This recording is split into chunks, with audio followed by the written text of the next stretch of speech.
They brought this black dude out. I'll tell you what, his girl was a fucking G because she didn't give him up. She didn't give him up. She didn't give the gun up. She didn't give anything. They drug his ass out, and they had his hands behind his back, and they put him on the stairs. You know how steps go like this? They put his head up on this part of the step and his shoulder down on this part of the step, and they put their knees on this motherfucker's neck in the gap where it is. Oh. Let me tell you something. That shit bent 90 degrees. They were fucking going on him. He was screaming. He wouldn't give it up. They were fucking him up on those steps. They take him out. Then they go in and they start yelling at her, and she doesn't give anything up. She's like, it's not in here. I don't know what you're talking about. It's not in. And they were screaming. She was not intimidated at fucking all. They bounce out of there. I'm like, holy shit. This is like night 1, night 2. And then they come knocking on everybody's door, and they're like, did you see anything or did you hear anything? I was like, I didn't see or hear anything. I had just gone in the back. I was in the shower. My brother's sleeping. We didn't hear anything. Door shut, locked, and nobody ever fucked with us after that. This is a neighborhood that we found out the hard way, too. We ordered pizza, and they're like, yeah, we don't deliver to you at night. I was like, what? There were so many people that would just order a pizza and then rob the delivery driver of his money and the food that after dark you had to go pick it up. Papa John's would not deliver to our fucking neighborhood after dark. That's where we lived for a year. You just reminded me of mugging a delivery boy one time. You mugged the delivery boy? My God. When we were kids, 88th Street Park had 2 houses across from it. So we would run to Kurt DiLorenzo's house and call the Chinese delivery guy to meet us at that house. But we'd be 10 of us on 88th Street Park. And as soon as he pulled up, listen, one night, one of the kids got in and stole the car and actually started making deliveries. He's doing his run. And he kept the dough and fucking left the car. We were crazy. That group of kids was crazy. Good. That was good. One night we held the guy like at night point and took his money for coke at like 11:30. That was the cops came. We had to run the whole fucking deal. But the night that the kid, and I can't remember his name, and I have a friend of mine that I grew up with that drives a truck, Timmy H. He listens to podcasts. He'll remember. In 2 days I'll call him and he'll go, oh, you're talking about that guy. That story was huge in my hometown. This kid was that crazy. Got in the dude's car. Made the delivery. Made 3 deliveries, pulled over, just walked home, and he took an order home with him. Yeah. Whatever was in there was order in there. number 4 was order number 4 was in there. He took it home, and he was a legend. Oh, that's great, man. That's great. It's just, we got to, this is really interesting. When I was writing it out, I was like, oh, I can't wait to get on Sickler and talk about the extensive. And it got to the point where it was like we either did THC or acid. So how'd you stop the PCP? What, just Easy. Same way it finally was a cocaine. That's what I'm getting to. So you wait, you snorted PCP before you ever did cocaine? Oh yeah, cocaine was never on my radar. Also because you also thought it was never THC. On my radar. Yeah. Heroin was never on my radar. See, I'm allergic to pills. I throw up. I did not want to do anything that you had to put in your nose.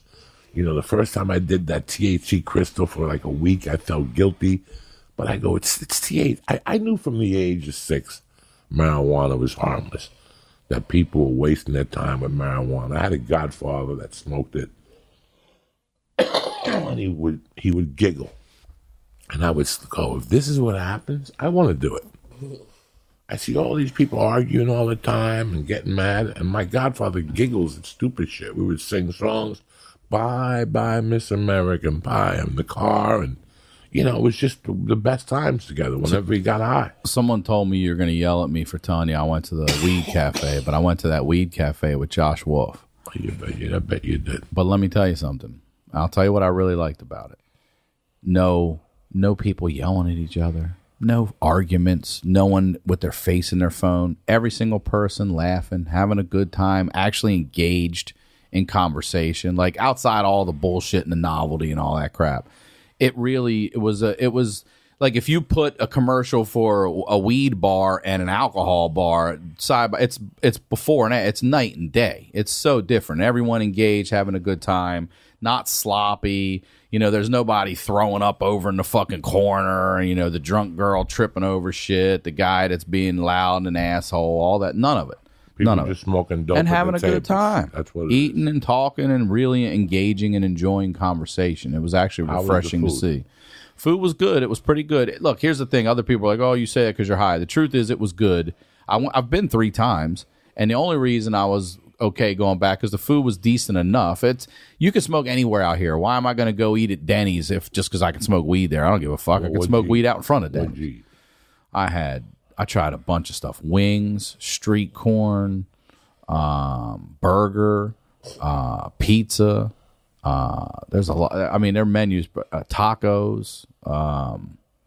Everybody got a bunch of different stuff, and we all shared. I'm trying to remember everything, but everything was damn good. Ribs, I think there was like short ribs, not ribs, but everything was good. I hear you. But also, I'm not a kid. I'm not over there renting fucking, gravity bongs and all that shit. I get I think you're allowed to bring it in. I think you are.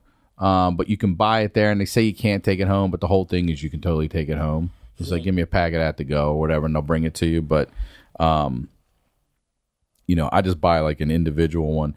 I'll tell you what I did have there that I didn't even know I liked, and I got it by accident. But it was almost a cigar wrapped in a cannabis leaf. And have you had it? I think so. Yeah, it looks like a cigar. It's fat, and the mouthpiece is a little glass piece in there. Speedweed. And I don't know if Gino has these big fat ones like that, but it was so good. I don't like I've never been a blunt fan, only because I really like the taste of marijuana, and I feel like that cigar wrapper dominates the flavor. I'm tasting that more than I'm tasting the weed. Like putting olives on a pizza. I'm tasting I want to eat the pizza. But I really like this because it was marijuana flavored, the leaf, and fat, and it was it had a little bit of keef sprinkled on it. It was fucking amazing, wonderful. And you could put it out and, pick that one back up and keep going. That was a good one. I just sit there and smoke, and it's this right here at a cafe eating, and there's an outside and inside. It was very well done. But also, when I was 16, I played soccer for the U.S. on a under 17 team, and I went to Amsterdam at 16. This is 73, 83, 89. I'm in Amsterdam.